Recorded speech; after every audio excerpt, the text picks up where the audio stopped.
side this time around. If you're just tuning in, FromMappleStreet is taking his crack at being Team Coast's AD carry in this game, whereas NID, well, they have no roster changes this game. It's just NID.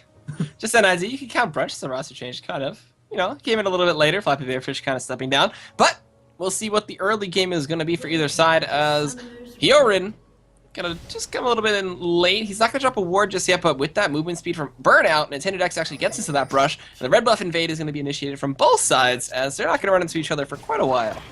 No, actually, both of them just going to wind up establishing some vision on the enemy side of the map, the red buff area. And this has kind of been a burden for NID throughout the beginning stages of the games that they played in. Now, a lot of the times when they play against a team with a very strong jungler, we've seen it from TBD with Broken Shard, and we've seen it when they go up against Team Coast, they have trouble defending against those early wards and trying to figure out what to do once that first buff has been taken. And ScubaChris has been in the receiving end, beating every now and then. Let's see if they change something up here. And they force the flash at level 1. So now that they forced something out from Team Coast, we'll see if it really helps that weaker early game we see from them. Yeah, the Daydreamin being a little bit squishier on Thresh there. He's going to get bursted out very easily in lane if they do play it right, but he still has that sentence. They still have a lot of poke damage that Lucian can throw out there. We're seeing mirrored wards from both starts as well, both of them in the brush and towards that red buff. And with no flash in bot lane, the catch potential that a rocket jump Tristana could present, as well as a potential solo cord at level 3 from Sona, could just turn that lane around heavily in favor of Napkins. But they might actually want to send a 2v1 against Nasus here. Well, it looks like they might be going for that indeed, Dan, as they are going to wind up sending Sona and Tristana towards the top side of the map. It is going to be spotted by those deep wards that Coast has laid down, though, so they know that they're going into a 2v1 situation. And I was very quickly checking out some rings and masteries coming out from the side of the supports. We have Glee Gargoyle or Hyolyn actually going without very heavy into utility tree. He didn't wind up picking up that Explorer ward or the Biscuit early on. He's running a little bit more defensively on Sona, so maybe they thought they were going into that duo lane situation. Whereas Daydreamin, he's got a very sneaky page. He's running 1% crit chance on his Thresh just to try to get that little bit of extra harassment damage down in this 2v1 matchup against InnoX. I've seen Glee Glover do that before on Fiddlesticks and get the magic crit in lane, and it was something of legend. But nubbypoohbear actually getting chunked out there on that Gragas. That passive is going to help him out a little bit with sustaining, but a pause now coming in from Coast, as apparently the ping's a little too high, and ZionSpartan still doesn't come to lane, neither has InnoX, so the 2v1s are going to be coming to lane with a bit of XP from Blue and Wolves, so they will get that level 2 very fast. Yeah, and ZionSpartan actually has a little bit more experience than InnoX has going into this lane. He's literally going to hit level 2 as soon as a creep dies around him, whereas InnoX still needs about 2 or 3 in order to hit that coveted second level for himself. But that mid lane matchup we just talked about in Champion Select, nubbypoohbear is not going to have a fun time against early lane Syndra. He can eventually start bullying her around, but the massive DPS output is what makes Syndra such a bully in lanes against melees and against safer picks like Orianna. Yeah, speaking of bullying, there's the Death Sentence as well as the Flay, as well as a bunch of damage coming in from the Piercing Light and auto attack passive from MapleStreet there, and chunking InnoX out already. He's got the Doran Shield, he's forced to use his potion, and he's not going to have a very good time down there. Lucian is not the best 2v1er, but with some ScubaChris jungle pressure, it could go a little bit in his favor, as it looks like he was rotating towards mid, but decided to go towards bot. Yeah, it looks like he wanted to maybe try to help nubbypoohbear because Syndra is so far pushed against tower, but Nubby has no mana on Gragas, so it is going to be an engagement towards bottom, but there's a ward in that brush in the river, and they knew it was coming. Wow, ScubaChris flashed on top of it, safeguarding in. There's the Tempest Cripple combination. There's the Sonic Wave Resonating Strike. InnoX picks out first blood. ZionSpartan teleports down bot. InnoX is actually going to be able to get away miraculously, but will ScubaChris? He repels. He's going to throw out the Spiderling. He's going to get caught out. Siphoning Strike, auto attacks coming in from MapleStreet. ScubaChris is actually pretty fast here. He's going to run. He's going to go into Spider form. He's not going to get any extra movement speed with a flash from MapleStreet. Can the Piercing Light come out? Can he get the last auto attack? He looks like yes. And double buff to FromMappleStreet. Going to give him a much better time in this 2v1. Well, that was a really good response from Team Coast. Even though the teleport wasn't there in enough time to save the bottom lane for first blood, they did give first blood to InnoX's Lee Sin, but at the same exact time, Nintendude was rotating up towards top lane to hold that tower, so now the duo lane hasn't been able to touch it as much as they had wanted. There's double buff AD carry in the lane, so despite the fact that InnoX got first blood, he's not going to be safe there. This lane's going to get frozen by the tower of Team Coast, and there's going to be a red and blue buff Lucian that is just going to harass upon InnoX and make that first blood pretty much nothing. Yeah, so now InnoX with the first blood though, he's got the Doran's Blade, he's got wards, he's got potions, so he can sustain this 2v1 a little bit better, as well as if ScubaChris loops around once again, could potentially get that double buff back, but we'll see as he does rotate towards mid. Cocoon comes out, it's going to be a flash and a body slam coming in, forcing out the flash from Shiphtur. He doesn't get a stun, he didn't have an orb out, and the auto attack from the Spiderling, as well as ScubaChris get himself a kill, as well as relieve some pressure on nubbypoohbear, but all summoners down mid now. That's a much needed relief in that mid lane too. We talked about already how Syndra was bullying Gragas and how even though he has some self-sustain, he just had no mana in that lane matchup. No mana to stop NintendudeX here, who just drives on right by with that burnout to pick up the kill on ScubaChris with the help of the red buff. Yeah, ScubaChris, unfortunately, he's in these situations where he's helping out his lanes and the lanes are getting snowballed, but he winds up dying every single time he helps, so even though he's winding up helping his lanes as well, he's always giving something back to Coast, whether it be a kill and double loss on bottom or just a kill for the enemy jungler right here. It actually helps Nintendude play a little bit of catch-up, because while he's been holding lanes and farming very effectively, Chris has been a part of every kill on his team so far. Yeah, so helping out a lot there, doing the jungler job, as we do have NintendudeX making his way down bot and trying to secure the tier 1 turret, the first turret of the game. Looks like it's going to go over to that bot lane in the 2v1, but up top, Hyolyn and Brunch have been beating into this turret. Actually, has he been leveling rapid fire first on the side of Brunch? I'll check that out after. But now the push coming. Actually, no. No, he hasn't. He's got 1 level in, he's got 2 levels in explosive shot right now. Wouldn't be surprised to see him get at least 3 levels in that, so he can maybe even push harder, take that tower down, and then start getting the rapid fire afterwards, maxing that pretty much after 3 levels of E and the 1 level of the ultimate. Alright, so now Nubby mid lane. Going in with a lot of damage, gonna throw out the barrel, and Shiphtur gonna go down. It looks like that was a good explosive cast to knock Shiphtur out of position and into the turret and secure him a kill, and the first turret of the game actually gonna go over to Napkins. Yeah, Napkins in disguise, so ScubaChris come down and defend in this 3v2 situation. A really good solo kill there with nubbypoohbear going on to Shiphtur in that mid lane matchup, all because of the fact Shiphtur wound up dying to the gank from Elise in the mid lane, and Nubby stuck around and got some more experience with the wave pushing towards him. So he's able to utilize an explosive cask and pin him against the tower, and with no flash available from the earlier gank, it was just pretty much just good eating for Gragas right there. Yeah, and that man needs to go on a little bit of a diet, but I'm pretty sure he's content with all-you-can-eat mid-lane buffet. Oh, Nintendude connects onto Nintendude. He's going to try to burn out over there, but can he actually pick up a kill here? It looks like the barrel is not going to connect the repel to give some vision. He's going to go on to this one. Venomous Bite comes out, but he flashes away. The orb comes in. They unleash power. Going to be a bit of an overkill on ScubaChris and take him out. A Shiphtur now gets a little bit of food. A missed barrel and a missed body slam let Nintendude escape with by the skin of his teeth in that situation, and poor ScubaChris continues a little unfortunate spree of deaths. However, it is going to let them seal away this blue buff from the side of NID, and they're giving it over to Brunch, which means he's... I'm not necessarily sure what he's going to benefit for that one, but it's going to be something he's able to help maybe spam out a little bit more of those explosive shots, just put that little healing debuff and some DPS down. It's going to reduce his cooldowns too, so if he has to jump away in a situation, it's not going to be on that ridiculously long cooldown. So a jungle gank, especially from someone like Shyvana without well, pretty much any CC, Brunch is going to be pretty safe to just leap away from that. Well, she has the red buff, you never know. But still, counter-jungling a blue buff away from Shiphtur is going to be a huge thing for him, especially with nubbypoohbear picking up his now. So we'll see how that affects them in lane, as well as ScubaChris. He is about a level behind. Not that much XP, but still he's going to be able to catch up after this blue buff. He did share XP with nubbypoohbear, who is going to go back to base, and looks like to finish up his Chalice of Harmony and build towards that Athens and Holy Grail. Yeah, Athens and Holy Grail and Gragas, it's a pretty good item to pick up because you're going to wind up getting sustained through, of course, your W, but as well as just having the extra mana regeneration, especially cooldown reduction for that explosive cast. nubbypoohbear, the more he has cooldown reduction, the more he's going to have that ultimate available for every single fight NID is going to want to take. So he can pretty much use it liberally to pick up kills in lane like he did earlier, and with the cooldown reduction, it'll be up just in case it's a dragon or a buff they have to defend or fight. Yeah, and now red buff going to go over to Chris here. He's going to hit level 6 off of that one. And they did actually rotate the lanes around. 2v1s going into the 2v2s and 1v1s going into the 1v1s. Has some dragon control established here by the side of Napkins. They have that one ward in the pit. Daydreamin is waiting for the snipe. He's looking for the death sentence. He wants to maybe catch out Hyolyn here. But he goes towards the brushes. He reveals himself, and nothing crazy going to evolve just yet. But NintendudeX...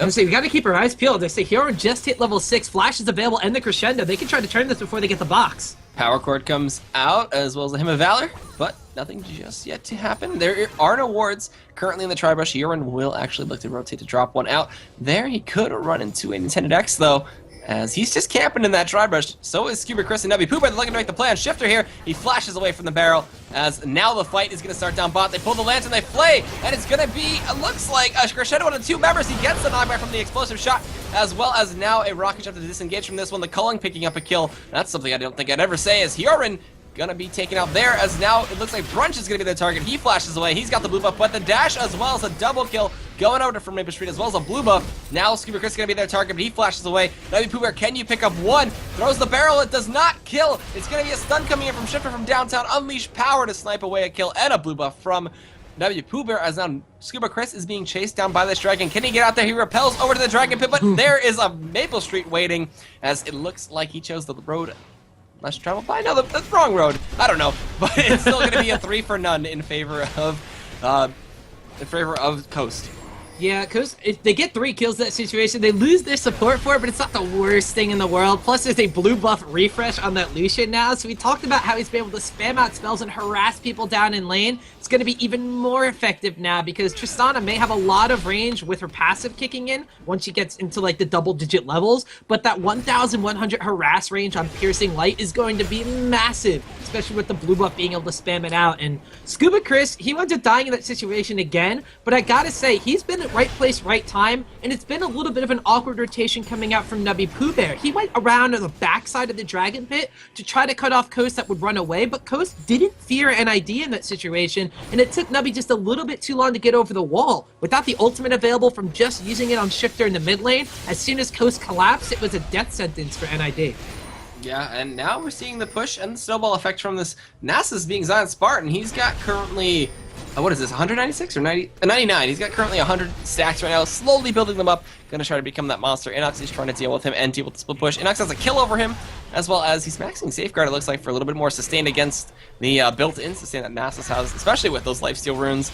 Level 9 achieved for InnoX, and we do have ScubaChris being a sneaky spider and rotating around and potentially looking to make this a 2v1.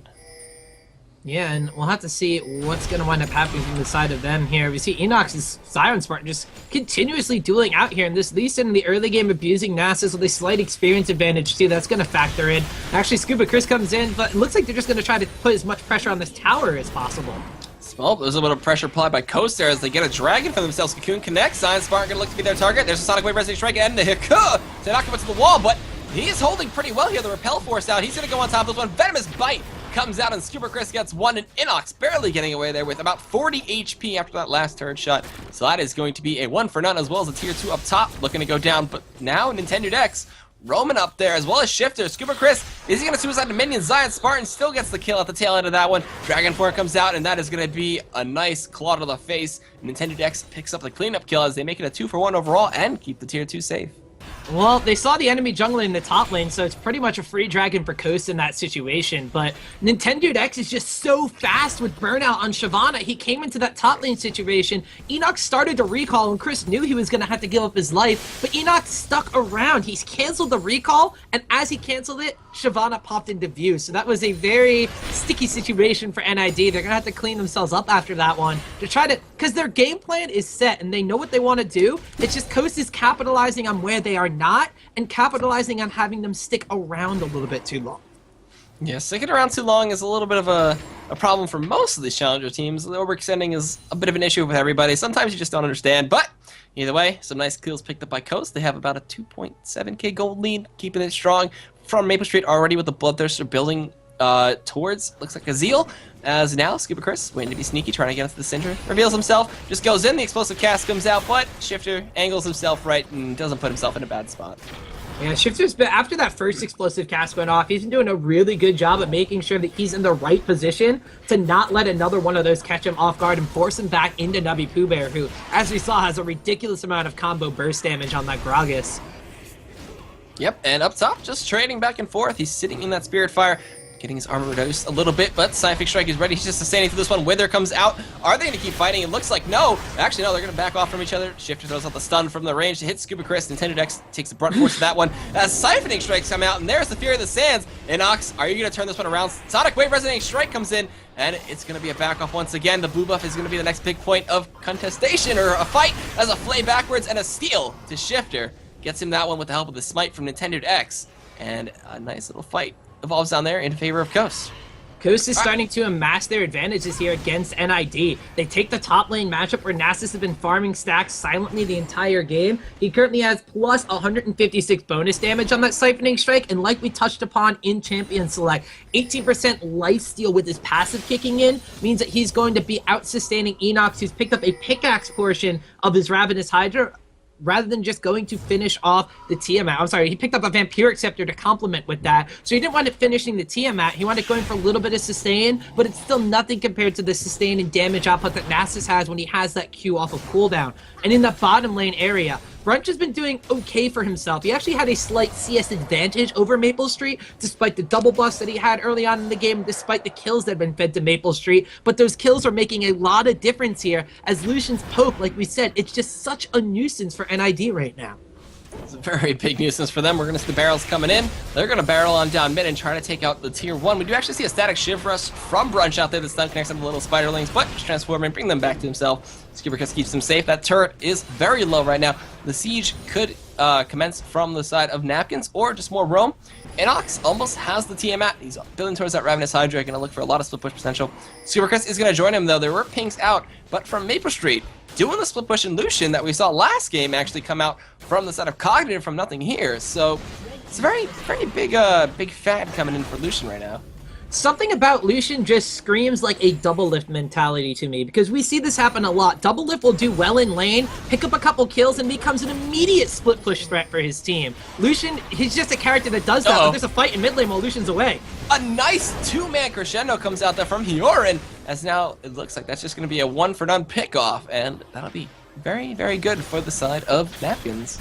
Well, Napkins just lost 2 towers to pick up that kill with the crescendo being used right there. Plus, there was a flash burn from the side of Hyolyn or Glebe Blue, whatever you want to call him. They need to capitalize on having someone from the side of Coast dead, even if it's just a support. They're losing out on tower pressure, which is what they were even up on against Coast a little bit earlier on. So if they get this one, it's 3-2. It's not looking the worst for them, but it's still looking good. But here comes an engage. Dragon's Descent in. ScubaChris gets blown up. That's going to be a kill for Shyvana, as that's going to be another set of buffs to him. There's InnoX getting chased out. Unleash Power picks up the kill. Shiphtur shows no mercy, unleashing it all the time. He gets the stun on to Hyolyn, but he's out of mana. He's forced to back out. And now, with Dragon spawning in 50 seconds, we could see Coast look to push onto a tier 2 and make their way towards that Dragon afterwards, or just keep on pushing with the 2 members of Napkins dead.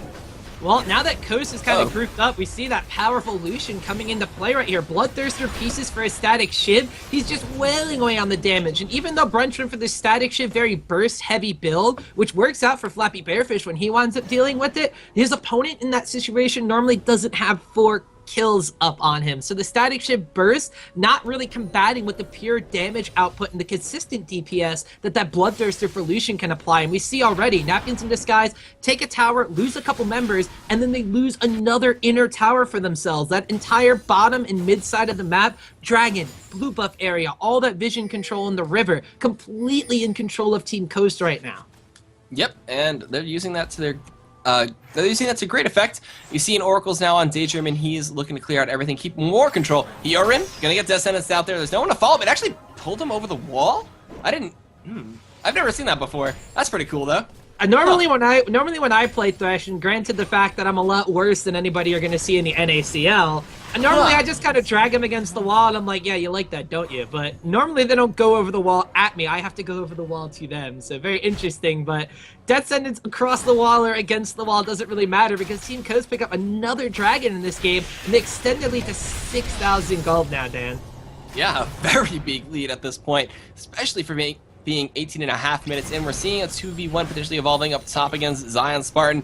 He has the dog A form. He is ready to go. NintendudeX with his oracles, though, going to clear out some wards there. And they are forcing ZionSpartan to run away as that ward does go down. And there we go. We finally see the 2v1 show itself. There's the Fear of the Sands coming out, the Neurotoxin, and they're going to choose to back right on off. They're going to be content with grabbing that ultimate away from him.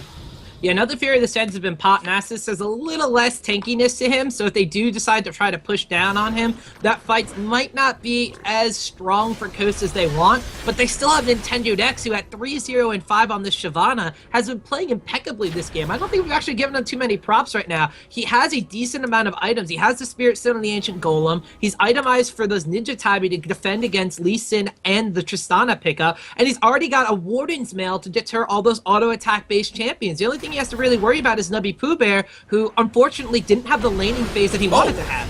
Dragons is sent in, though. It looks like they're going to try to make this a 2v3. A nice two-man crescendo comes in. NintendudeX gets kicked backwards, but there's ZionSpartan just showing the strength of the dog right now. Going to throw in the Siphoning Strike, and it's going to be a kill for him in this 2v3. He is going to try to make it a 2-kill advantage, but NintendudeX is forced to flash away. The power core comes out, but it's not enough. Siphoning Strike's getting laid into InnoX. Can ZionSpartan pick up the kill? He gets ignited. They're going to turn this one around, force the flash on him. He drops the Wither. Auto attacks from Sona. She is out of mana, though. The Hymn of Valor comes in, but it push in the bot lane, 3v2. They're going to try to push an inhibitor turret. InnoX missing the Sonic Wave. There is going to be the Spirit Fire. NintendudeX goes down to the Ravenous Hydra activation, and that is going to be a 2-for-1. 1-for-1, excuse me, up in that top lane. Still a 2v3. That's just such a mechanical display of skill by InnoX, ducking and dodging, dipping in and out. ZionSpartan realizes he has a lot of damage and that Frozen Heart, so he's not too worried, but because, as I said, that ultimate is down, but it's back up at this point. And look how much InnoX is healed with Sona. Can he do it? He goes down. Oh my god, he kicks him with the Haku, and then the auto attacks from Sona helping to help him pick up the kill. InnoX picks it up. That's a 2-for-1 overall, but they lose a blue buff in their jungle, and alright, nice fight, but he can't push any further. They're too low.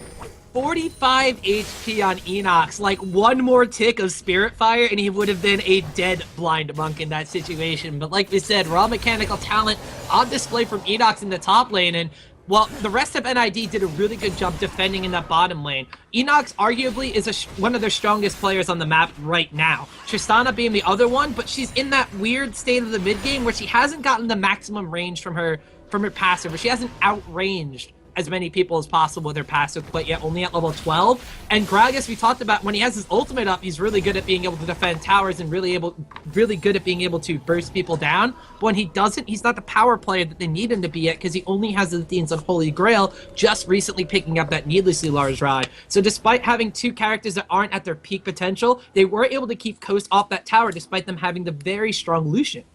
And if you look at ZionSpartan's build now, he's got the Frozen Heart, he's building toward that Spirit Massage. He is just a tank powerhouse at this point. And with Teleport, he could roam towards to help it towards his team, or help them out with Dragon or Baron or anything like that. But there's a 3-man group once again up top. They want to shut down ZionSpartan. They don't want to let him farm at all. Here comes the speed up Hoard as he connects the Sonic Wave, Resonating Strike. There's the Fury of the Sands. There's a kick into the wall. As now it's going to be a spider biting into him. Can ZionSpartan get away? Can this Sonic Wave Resonating Strike help pick this one up? There's the Venomous Bite coming in. Tempest Cripple combination can be up soon. There it is, and he actually picks up the kill on ScubaChris. Doggy. That's actually his Mega Doggy form. Just taking down someone in a 1v3. Oh man, I thought maybe he was going to try to do something a little snarky and use the teleport to get out of there, but he just stands and fights and distracts 3 members of NID and takes one out with him, so now this inhibitor pretty much all Coast. Alright, and now Coast is breezing through the base. There's a Death Sentence onto Hyolyn. A 2-man crescendo comes in. nubbypoohbear ultimate with the explosive cast. That's going to be a kill for Brunch. The Culling coming out, clearing out the wave and doing a little bit of harass damage. But now Coast is going to be forced to back off, as they did give up a member, but they got an inhibitor turn and a lot of pressure. InnoX, can he chase this one down? It looks like no. And that is going to be Coast forced to back off and Dragon up in a minute.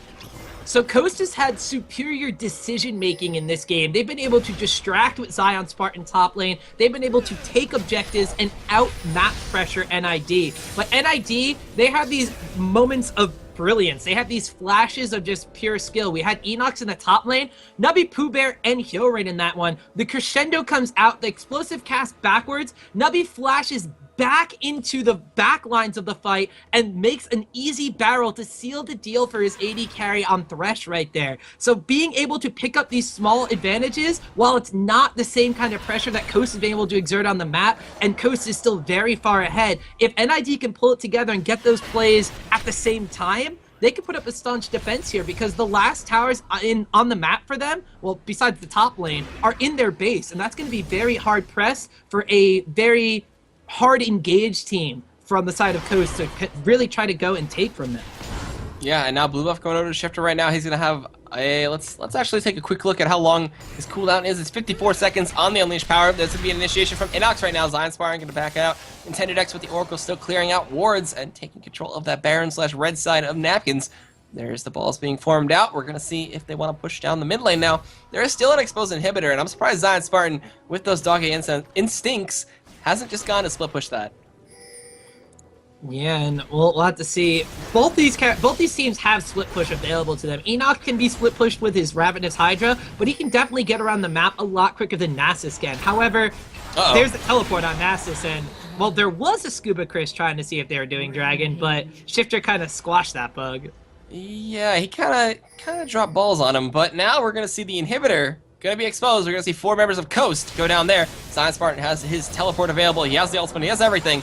And will he join the fight this time around? It's gonna be a 4v4. Coast with Shiphtur in the back line, stacking out the balls, dropping all that he can. And now it's gonna be the fight. There is the Ardent Blaze being dropped. That doesn't connect to anybody. FromMappleStreet will get some free damage in on this one, not being focused out or anything. Descendants connects on a Brudge. He's forced to use the QSS, or his Cleanse actually, to get out of there. That's going to be an explosive cast on a Daydreamin. He gets ignited. He's going to get taken down. The Culling to disengage from this one, push out the wave. Oh, never mind. It's actually going to be the Dark Passage that keeps Daydreamin alive just barely there. But ScubaChris, now that he's spawned, going to try to repel into this one. Can he pick up a kill?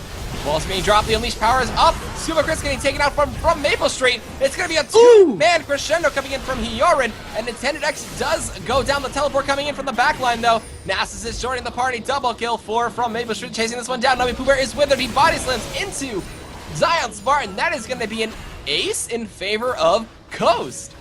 Coast right there with really great turnaround. NID, they were defending 4v5 until their jungler came back up, and as soon as ScubaChris comes up, they think they have a window of opportunity to turn around, but the blue buff on Syndra, the cooldown on that ultimate, and just the positioning. She came in from the left, we had Thresh still on the right, and we had NintendudeX charge down the middle. Coast coordination is impeccable. They are just outplaying all of these teams in the NACL through their decision making, through their team fighting presence, and it doesn't matter what champions you give them or not. You ban something away from ZionSpartan like his Jax, you ban away 2 characters from Shiphtur, they still come back with a team composition that gets through the lane phase ahead and dominates like that in team fights through pure communication. Yeah, for the first game with Coast, FromMappleStreet went 7-0-4, had a really good showing, and the most gold in the game, as well as the most CS. It's definitely a way to impress a prospective team right there. You guys just tuned in late. That was FromMappleStreet playing Lucian because, well, you guys know the velocity situation, and you know that MapleStreet actually stepped down himself before that, and Coast is still looking for an AD carry, because guess what? They got until LCS starts sometime next season. So they have plenty of time to try out as many AD carries as possible. We've seen WizFujin, we've seen Chaos, and now MapleStreet making a pretty strong case for himself, I have to say, in this one. Yep, and with that, we will be going to a quick little commercial break. We'll be bringing you game number 3 after that, and we will see you very soon.